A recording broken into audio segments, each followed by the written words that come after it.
Hello mwana michezo, karibu katika channel yetu ya Michezo Live. Usisahau kusubscribe, kulike, kucomment na kushare na marafiki ili waweze kupata habari zinazohusu michezo.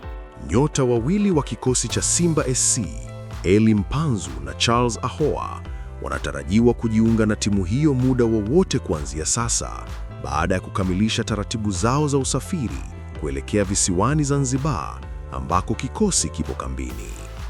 Wachezaji hao hawakuwa sehemu ya msafara wa awali wa Simba uliosafiri kwenda Zanzibar, lakini uongozi wa klabu umeeleza kuwa ujio wao ni suala la muda mfupi, huku wakitarajiwa kuungana na wenzao mara watakapowasili nchini.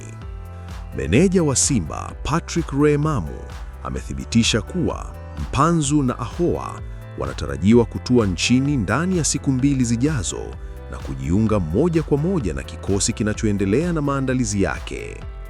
Remamu amesema kutokuwapo kwao kwenye safari ya awali hakuhusiani na changamoto yoyote kubwa, bali mipango ya usafiri. Mara watakapowasili wataanza mazoezi na timu bila kuchelewa.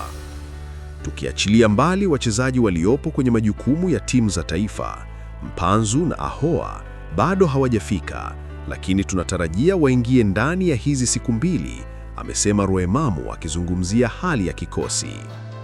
Meneja huyo ameeleza kuwa Musa Kamara pamoja na Abdulrazak Hamza hawapo kwenye kikosi kwa sasa kutokana na changamoto za majeruhi, hali inayowalazimu kuendelea na programu maalum ya matibabu na uangalizi.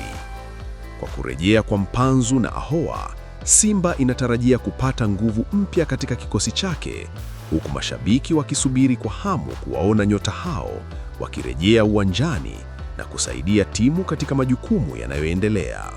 Asante kwa kutufuatilia mpaka mwisho. Usisahau kusubscribe na kuacha maoni yako. Ikiwa umependa channel hii, acha maoni yako hapo, share na marafiki.